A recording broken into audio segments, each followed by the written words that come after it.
Section 2 has us doing a few things with measuring the data sets and focusing on the numbers.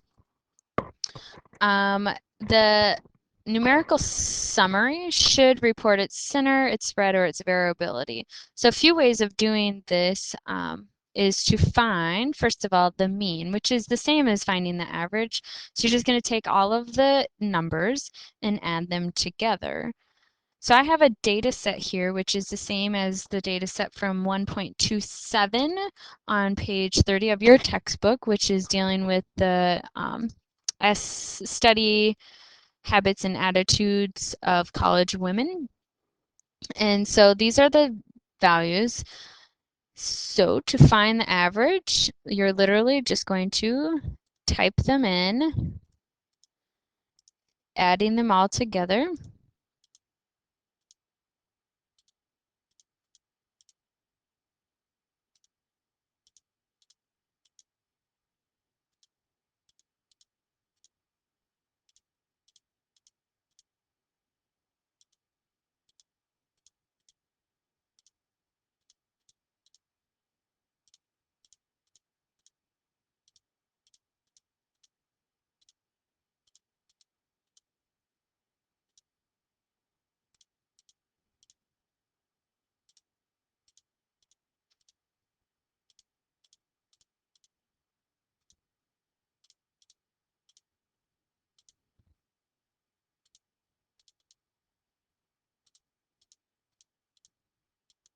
So first thing you should do is find the sum of all of the numbers, and then you're going to divide by the number of numbers. If you count them up, you get 18, or since I put mine in an Excel file, I have the number 18 over here on the side. So I get a mean of 141.055, or you can round it to however you would like. So that is how you find the mean. Now to find the median, which is probably the number you haven't yet found before, finding the mean or the average you do all of the time throughout your math career. So the median is literally the middle number. So you put all the numbers in order from smallest to largest and find the middle number. If there isn't a direct middle number, you are going to find the mean of the middle two. So let's go back to our set of numbers, and we're going to highlight all of these and do that sort again, and we're going to sort them from smallest to largest. And then we have to find the middle number.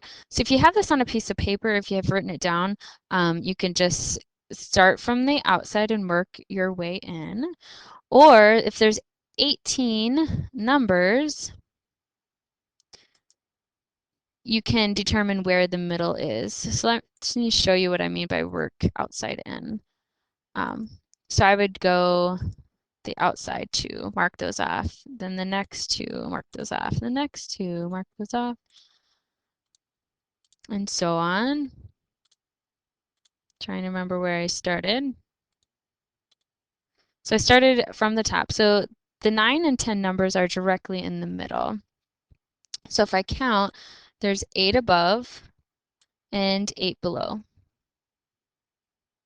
I'm sorry, 7. 1, 2, 3. Oops, I didn't do one more. Sorry.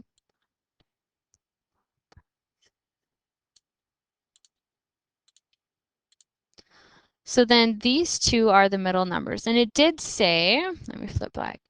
If you have an even set of numbers, the median is the mean of the middle two. So this one, we knew there was 18 numbers, so there are 2 here that are directly in the middle. So to find the mean then, we're just going to find the average of those 2. So 137 plus 140 and divide by 2. So in this case, our median is 138.5. If it were an odd number of items, so let's just take this one, And we'll just get rid of this last number.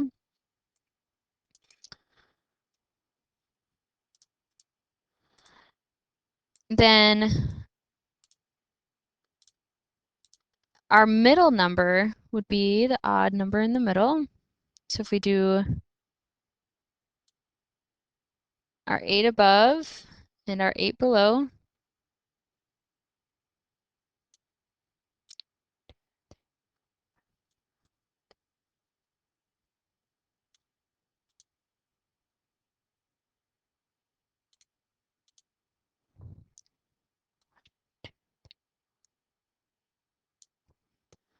our number in the middle is our 9th item, which is 137. So in this case, the median would be 137. It's the number directly in the middle. It is very important for the median for your numbers to be in order. So median literally is just what is the middle number.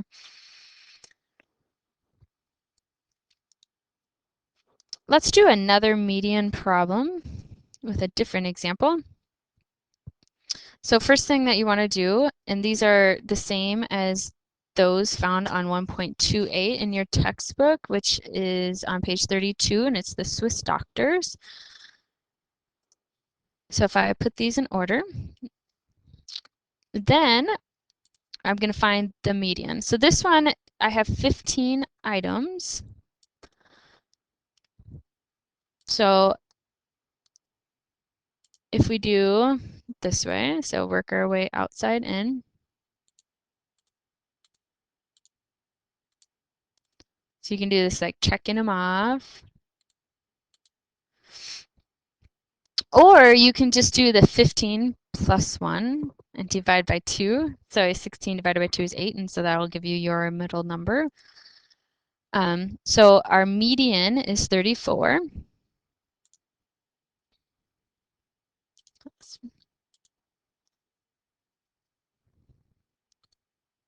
Actually, I'll move it over here.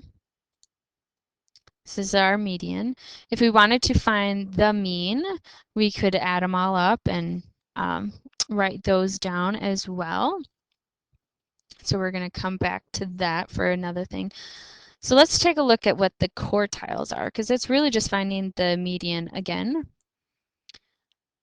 So our quartiles, we're going to arrange the observations in increasing order and locate the median, which we did. And then the first quartile is the median of the ones to the left, or in our case, we're going to do above. And the third quartile is the median of the second set of numbers.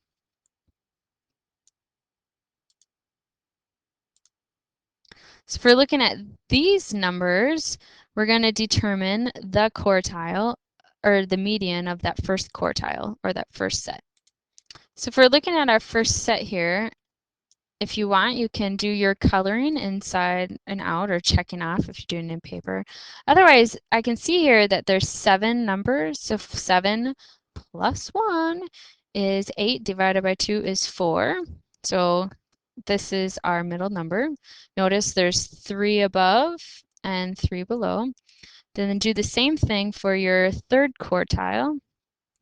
So I already know it's going to be 3 above and 3 below. So it's distributing the data set equally between all of those. Now again, if any of them are an even number, you would take the mean of the two. So if say 25 and 27 were our middle two, 26 would be the first quartile because you'd find the middle. Now the last thing is the 5-number summary. And the 5-number summary is you're just listing out the data and you're picking out important values of the data. The 5-number summary includes the minimum, the Q1, quartile 1, the median, Q3, and the maximum.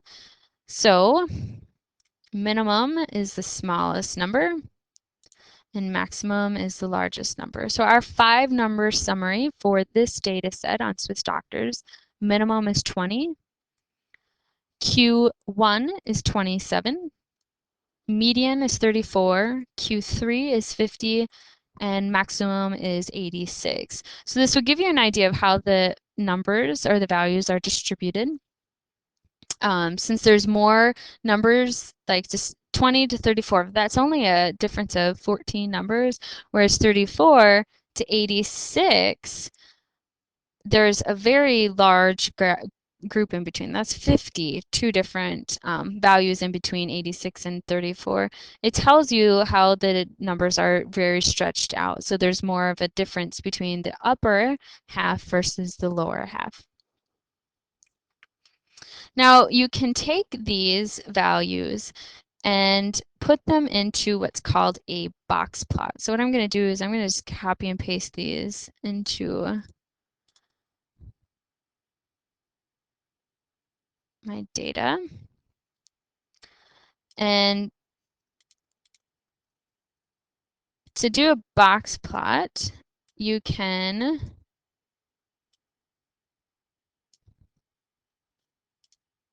take out we only need the important numbers here, so I'm just going to retype them. Minimum is 20, Q1 is 27, median is 34, Q3 is 50, and max was 58, I think, or 86. Shouldn't try to do it from memory.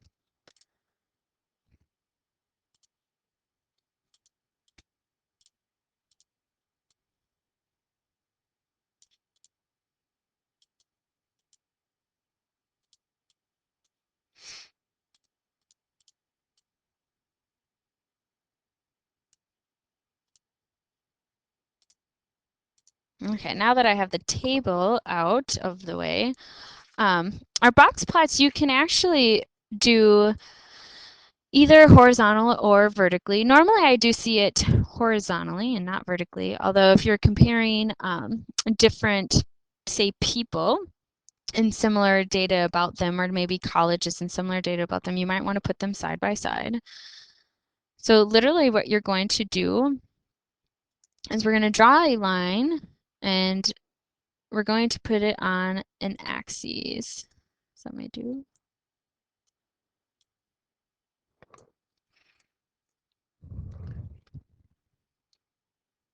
And I'm going to do a horizontal one. If you want, you can do vertical, just switch it to the vertical. And these should be representative of the numbers. So what I'm going to do is put this squiggly represents a break in the graph. And I'm going to mark it off. So this is 20. We'll go by fives.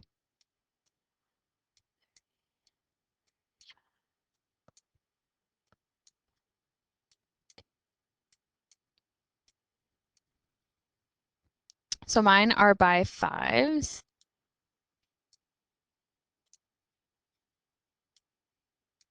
So I'll do one more so we know it's 25. Our minimum is 20, so we're going to do a line there, a vertical line, 20. 27 is my quartile 1. Imagine that these are straight lines. Median is 34, so it's about here. Q3 is 50.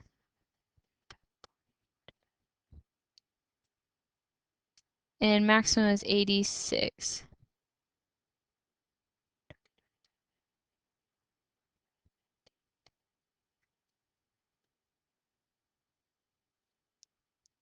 And that's going to be way over here. Then the middle median numbers are Q1, our median, and our Q3, we'll make a box around, hence making a box plot. And then we just draw a line to the minimum and the maximum. So this is what our box plot would look like for our data set. Then our last thing is called the standard deviation. This one does have quite a bit for our calculating, but we're going to use our Swiss doctor information to do this one. There is a formula. So variance is given by s squared. The x subscript 1, subscript 2, etc. is representative to the data. So the first number, the second number, third, fourth, fifth, however many there are. The x with the line over it is how we represent the mean or the average. And then the n is however many numbers there are. Since we are adding them all up, we can use this symbol for sum. And that just is representative of, it's telling you you're adding all of these up.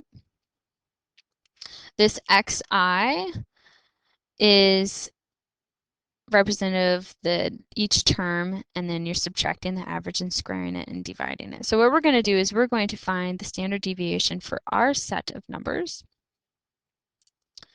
So we have our Excel file here, and we also need probably our calculator. First thing that we need to do is find the mean.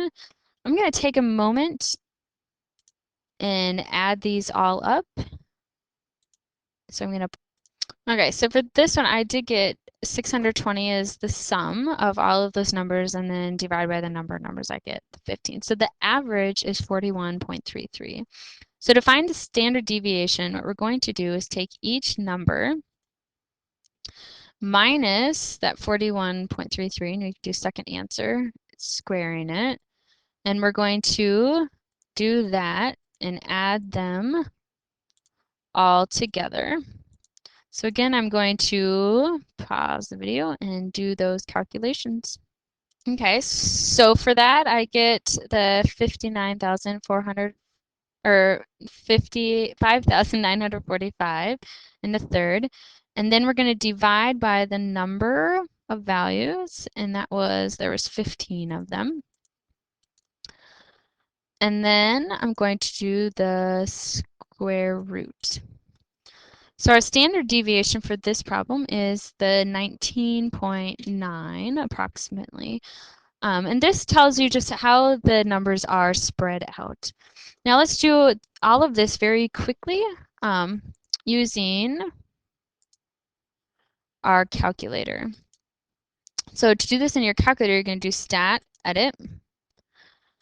So we've been in here before. We're going to clear out list 1, or you can put it in whatever list you would like to. So in list 1, we're going to put in all of our elements.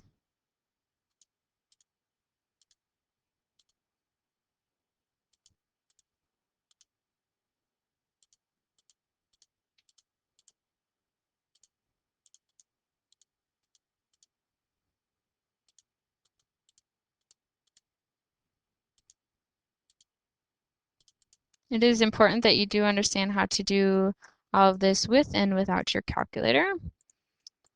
So we understand what the calculator is finding, and we also understand when we should, if we get a number that seems like an error. So enter in all your data and then do quit. And then we're going to do stat calculate, and we're going to choose the first one, which is one variable statistics. And push enter. You can change the list. If you did put it in a different list, you can change the list, and the lists are the blue numbers, so you do second. So the first number given up here is our mean, or our average. These are just some of the calculations, so that way you know what they did. So the sum of all the variables is 620, sum of the squares. And then the standard deviation is this one here, which is the strange looking R. It is a Greek letter. The N stands for the number of numbers. So there's 15 in the set. The minimum is 20. We found that. First Q1 was 27, median is 34, Q3 is 50, and maximum is 58. So it's going to tell us all of those things that we just found by hand in our calculator. We can also do a box plot by doing stat plot on. And the one that we want is not this one, but this one. This is called a box plot. The other one is a modified box plot, where you would eliminate any outliers. So whether it is in upper or lower numbers that don't seem to fit into the other data. And we're going to change our window because we want these to show up. So our x values Minimum is 20. I want it to show, so I'm going to do 15. Oops. And maximum, we go up to 86. I'm going to do, say 90, and I'll still go by fives. Let's do our max y maximum of 5. It does graph it horizontally. So this is our box plot, which is very similar to what we found is graphed. You can do trace and trace along, and it will give you the values as well.